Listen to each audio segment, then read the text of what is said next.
3, 2, 1. We are back in business. This is Tommy Talk, America's #1 talk show as voted upon by America's #1 experts, that being me. I'm Tommy Gann, TG, your host, and we start with hope becoming tragedy. True Shakespearean tragedy. On the cold turf in Ashwaubenon, Wisconsin, which is where the Green Bay Packers actually play, because all the land surrounding Lambeau Field is Ashwaubenon, but Lambeau is supposedly Green Bay. Whatever. The Chicago Bears and their valiant comeback effort was down to 4th and 1 in the red zone. Caleb Williams rolls out to pass and is intercepted by K'Jon Nixon on his pass to Cole Kmet. And the Chicago Bears fall to the Green Bay Packers 28-21. I told you it was going to be a pain parade. I told you I never look forward to this game, if only because it's always a pain parade. I think it was in the first quarter, I ended up going into my room and just cleaning it while putting the game on and just basically having it muted and just cleaning the entire time. I look like a psychopath. Caleb started off really terrible, really awful, while Jordan Love looked really great. Jordan Love had a great game. I won't lie. He didn't have a stinker, even though he threw that early interception to C.J. Gardner-Johnson. But Caleb really turned it on in the second half. He was making some really impressive throws, except for that last one, which was a real backbreaker. It looked like the Bears finally found the secret sauce there in the second half with the passing game, and then it ends up in tragedy. The Packers take back the #1 spot in the NFC North. The Chicago Bears fall to second and are now the #7 seed in the playoffs after being the #1 seed going into that game. Pretty terrible. Listen, I'm not going to lie and say I'm not doom and gloom right now, because I am. You know, you just have to hope the boys in the locker room are keeping their spirits high. They go into the next game coming up here against the Browns, and we're going to talk about in a minute, while the Packers play the Broncos. That's the one thing that gives me a ray of hope, is that if the Bears can beat the Browns, which I think they should be able to do, and if the Packers lose to the Broncos, which is very possible, then we could line up for a game at Soldier Field the week after next that could truly decide the NFC North, if my math is correct. Tragic, terrible, awful. It was, I was heartbroken. Packers fans, laugh, stop on my grave, laugh all you want. I'm not going to pretend like, I was not prepared to, rub it in your face if we had won. So have at it. Have at it, animals. Have at it, cheeseheads. Go for it. Pretty awful, pretty terrible. Hopefully, but I'm not going to pretend like this is a moral victory, because the Bears should have won that game. I believe they should have won that game. However, it's still, anyone who was saying belt to ass was a moron. We all knew that going into it. It ended up being a close nail biter of a game. I think that's fair to say overall. Moving on to Cleveland, Ohio. Perfect timing for everyone except for Kevin Stefanski, but especially for Shedeur Sanders, as the Cleveland Browns. Folks, the Browns, I've been in a weird position this year where I have watched a lot of Browns football. You want to know why I've watched so much Browns football? Because of my guy, Shedeur Sanders. I am a huge Colorado Buffaloes fan, and Shedeur, I believed in him the whole time, and today he really showed his stuff. Three touchdowns in the air, 1 on the ground, 1 interception. Not amazing, that was not amazing, but still 364 yards passing. A great game and a truly breakout big game. And yes, it was against the Titans. I get that. But he outplayed Cam Ward thoroughly. And think about that for a second. Go back, was it 8 months ago? Cam Ward goes number 1 overall in the draft while Shedeur Sanders plummets and everyone laughs in Shedeur's face. Fast forward to today and Shedeur outplays Cam Ward. However, the Browns fall 31-29. Couple different things here. Number one, the Browns were down by 2 touchdowns there at the end. And I have said this before, but I really, and hate's a strong word. I don't love using it, but I hate when a team is down by 2 touchdowns and instead of kicking the extra point and then kicking the extra point, they go for 2 on the first one. I hate it. And this game was kind of just demonstrative of that because they score the touchdown and they go for 2. They don't get it. So then, for sure you have to go for it the next time. And then the second time, they don't get it. And the game is over. Now, important to point out the reason why they didn't get that second one. What didn't help was that Kevin Stefanski decided to take Shedeur Sanders off of the field and run Wildcat. Shedeur Sanders just played the game of his life. Shedeur Sanders just went out there and made you look like a fool because you decided to start Dylan Gabriel for a quarter of the season instead of just letting Shedeur cook and giving Shedeur first team reps. And on this vital play that shouldn't even have to have happened because you should have just kicked the extra point, the touchdown before. On this vital play, you take him off the field. You probably your best offensive player. You take him off of the field. Why? Why would you do that? Just idiocy. True idiocy. And I in the past, I've thought of Kevin Stefanski as a pretty good head coach. And this season in Cleveland has just been a disaster for the Cleveland Browns fans and for Stefanski. I mean, is he trying to get himself fired? Because at this point, it feels like it. Okay? Now, Stefanski has announced that Shedeur is going to start the rest of the season, which makes sense. If he went back now to Dylan Gabriel or tried to go to Deshaun Watson, it would be incomprehensible. Inconceivable. But he's sticking with Shedeur. Obviously, it's a lost season for the Browns. But if Shedeur can keep progressing and keep playing well, we'll see. He's playing a soft Bears defense next Sunday. I think the Bears are going to win that game, but I think Shedeur will have an opportunity to have a good game anyways, even if they don't win. That's going to be a real tugging at me kind of thing, because on one hand, I will love my Chicago Bears and I want them to win more than anything. On the other hand, I don't want to see Shedeur Sanders play poorly because that's my guy. That's my dog, man. My guy. He busted out on AP. Perfect timing, bro. Perfect timing. But, man, Kevin Stefanski, man, you're trying to get a one-way ticket to the unemployment line with this kind of decision-making. The unemployment line. Ridiculous. Finally, one more NFL storyline before we switch to college football. And we got a lot of college football to talk about. So, on Sunday, the Denver Broncos played at the Las Vegas Raiders. I think everyone thought that the Broncos were going to win. They were a pretty heavy favorite, 7.5 points. We'll get to that in a second. And it comes down to the end of the game right there. The Seahawks are down by 10 with about 16 seconds to play. Kenny Pickett connects with Tyler Lockett, gets him into field goal range with 6 seconds left. And that should have been the last play of the game if it was not for a penalty on the Broncos,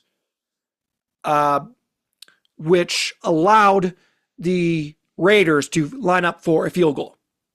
And in doing that and making that field goal, they only went down by 7, covering the 7.5 point spread. Now, people like Dave Portnoy have gone online and just absolutely gone bananas over this, saying it was rigged, that Pete Carroll and the Raiders kicked that field goal to cover the spread, even though there was no earthly reason why they should have done that. The game was over. That's the worst beat of all time. You have to investigate the Raiders. Investigate the Raiders.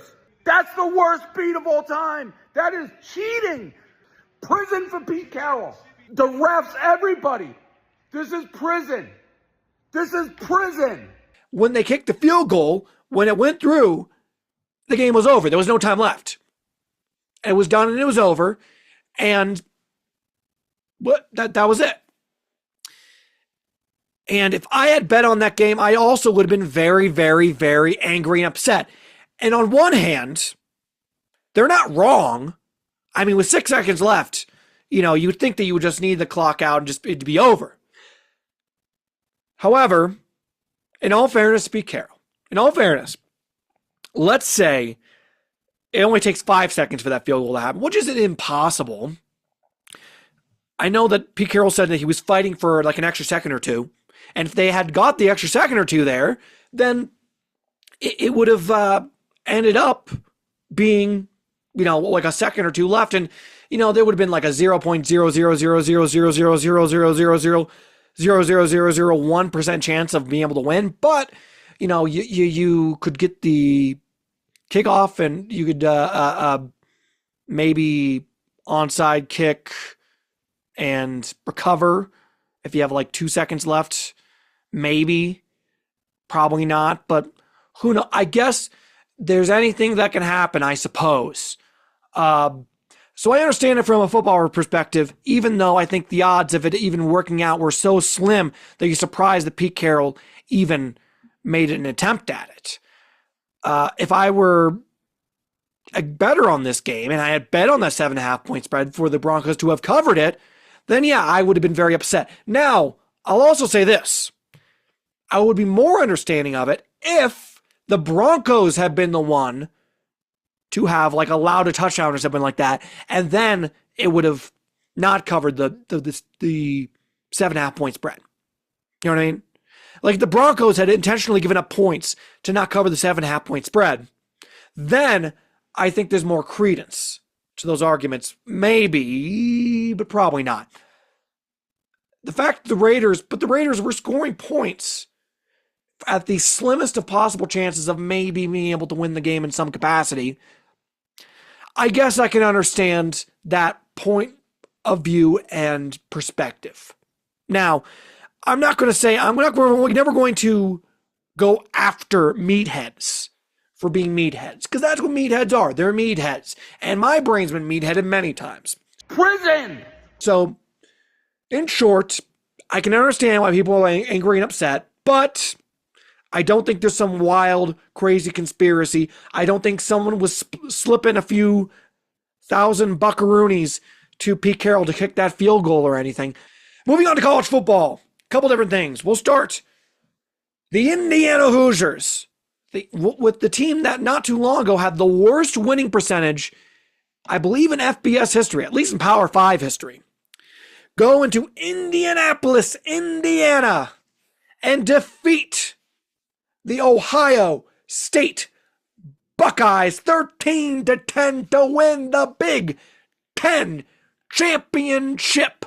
Wow, what a moment. I was saying when I was watching that happen, if you told me a couple of years ago that the Indiana Hoosiers would win the Big Ten championship and be number one in the country going into the college football playoff, I would have, and with a Heisman contender, the probable Heisman winning quarterback, I would have called you loco in the cocoa. Loco brain McGee. I would have sent you off to the loony bin. I would have said that hell has frozen over and your brain went with it. But that is what happened on Saturday night. Truly one of the greatest turnarounds in the history of college football, and it helps that this Ohio State team seemed unbeatable for much of this season, and they finally played a team of the caliber of Indiana, and they get beat, and Indiana proved something. I mean, they beat Oregon earlier this year, which I think meant a lot. However, you beat Oregon and you beat Ohio State. How far has this team come, by the way, even in 1 year? Last year they were amazing. They made the playoff. But they still got owned by Ohio State when they played them. This year they played Ohio State and they win in such a massive moment. I think Ryan Day deserves a lot of criticism for how he handled the end of that game.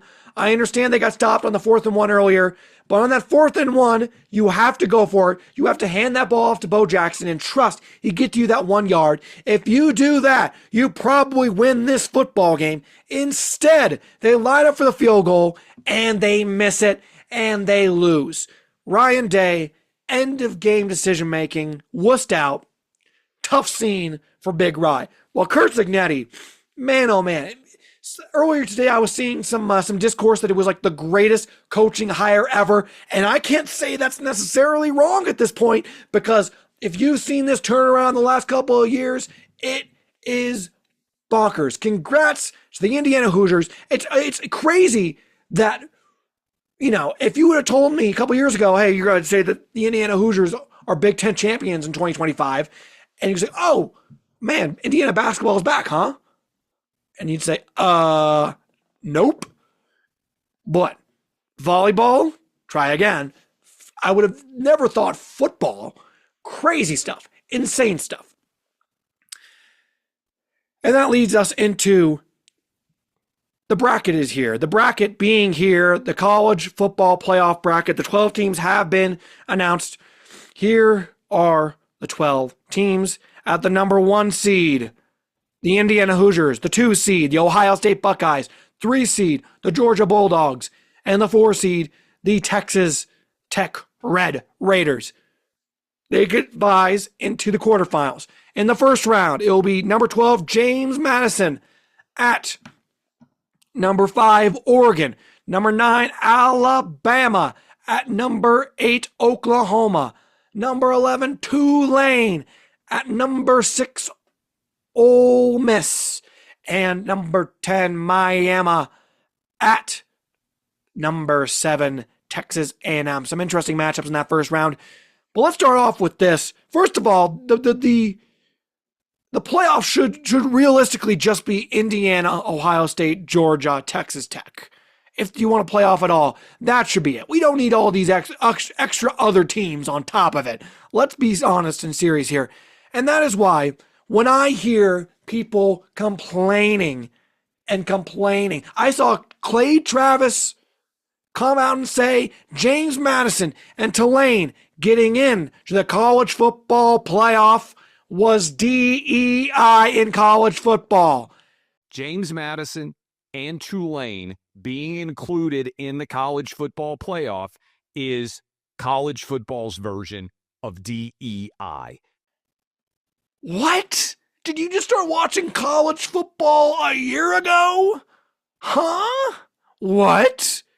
We just got this 12-team crazy playoff where we get all these teams that aren't worthy of a national championship by any stretch of the word.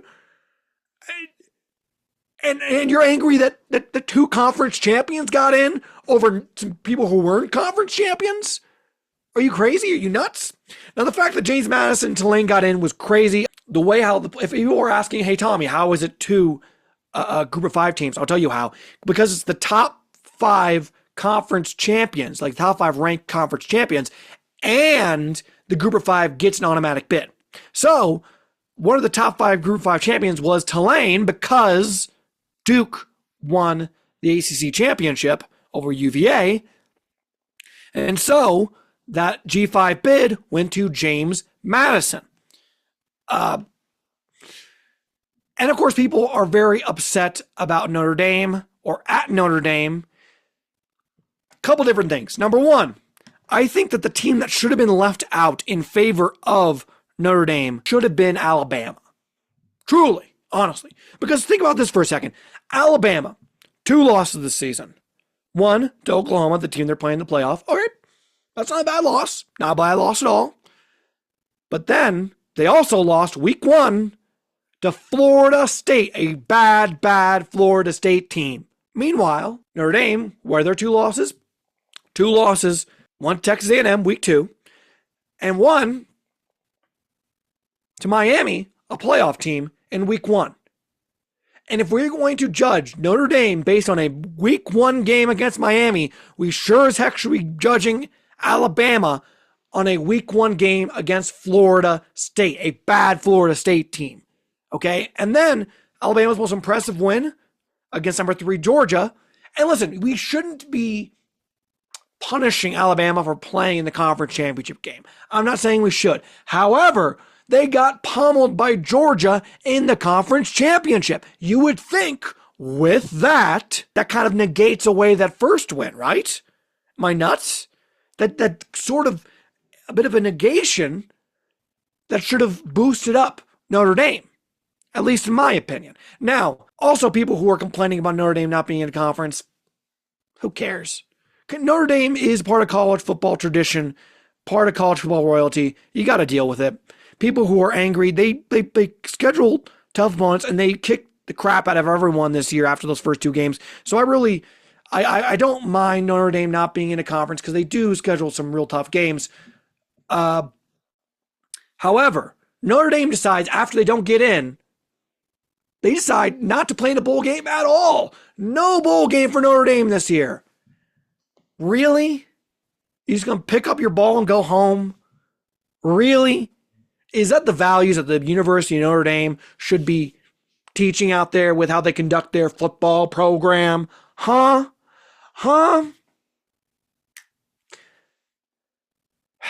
To be fair, this is a product of this college football playoff world. There was a time not too long ago in my memory, in my experience, in our collective experience, where you could have a great season, not play for the national championship, but still play for a huge bowl game, win that bowl game, and say, we had a great season. It was a banner season for our program. We went to the Rose Bowl, or we went to the Orange Bowl, or the Fiesta Bowl, or the Cotton Bowl, or whatever, or the Sugar Bowl, or whatever. And now, if you don't make this playoff, you're a nobody. It feels like you're nothing. It makes other bowl games seem irrelevant. And in a sport like college football, where there are very few teams that are going to end up winning the national championship, that really have a chance at the beginning of a season of winning a national championship. Going into the season, how many teams were there really that could have won the national championship? Who? Honestly. Legitimately, who could have? Maybe 12 teams. Maybe Alabama, Georgia, LSU ended up not being good. Florida ended up not being good, but we all thought those 2 teams were going to be good. Ole Miss, A&M, Ohio State, Michigan, Indiana, Penn State.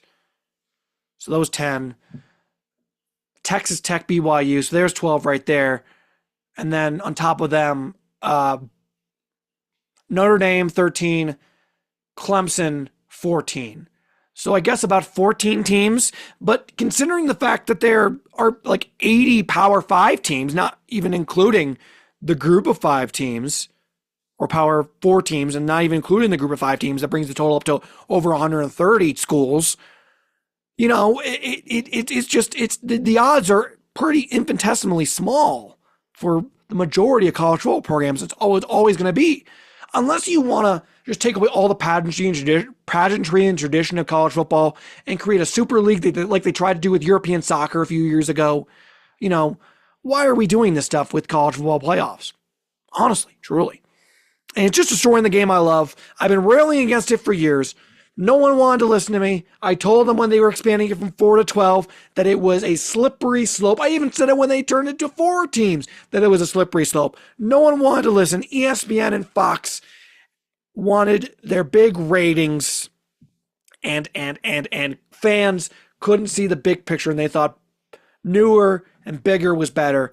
But college football's never been about, advancements in football. It's been about tradition and the love of the game, even though, money has always been a part of it. I'm not going to pretend money wasn't a part of it, but there was always a traditional element that really brought you in, and now it feels like it's not there as much anymore, and it's sad and it's terrible. It'll be an interesting playoff. I am looking forward to watching it, even after having said all that. I think if I were to make a prediction, it'll end up being Georgia winning it all. Probably Georgia. I think any of those 4 teams from that got byes will have a shot. I'll be interested to see how Texas Tech does against, I'm guessing, presumably Oregon. Presuming that Oregon defeats James Madison, which I don't think is too crazy of a prediction. Oregon currently 21-point favorites. I'd be interested to see how that goes, because Texas Tech, besides that one aberration against Arizona State, they seem to have not been challenged that hard this year.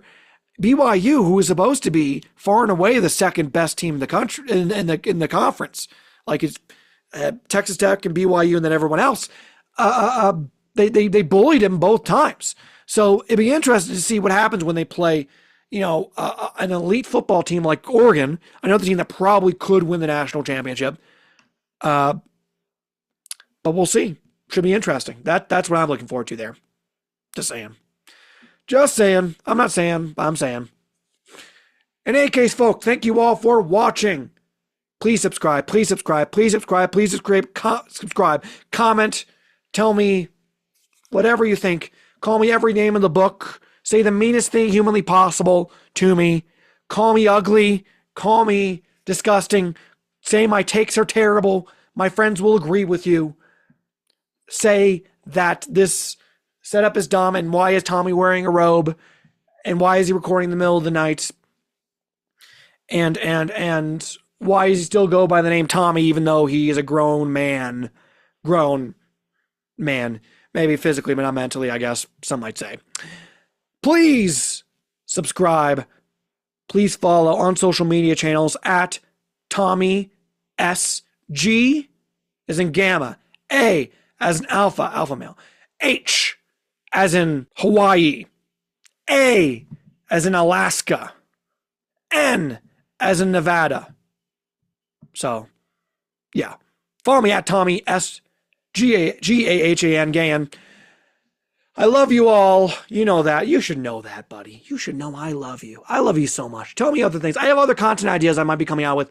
I am currently kind of in the middle of a project where I'm trying to name every single college basketball team in Division I. So there was a good Sporkle quiz on this like last year, but now it's out of date, and the one that was updated for this year was not as good as that one because it didn't include a lot of abbreviations, which is what you need when you're fairly doing this. So I had to recreate it. I had to recreate the whole thing, including abbreviations, to actually be able to get this done. So I'm putting in some real effort here to the point that I'm even making it like a legitimate bracket or a legitimate quiz to make it reasonable. And other people can try it as well once I get that quiz all good to go with Sporkle. In any case, folks, thank you all for watching. My name is Tommy Gann. You can call me TG if you please. And this is what people call the greatest talk show in the USA.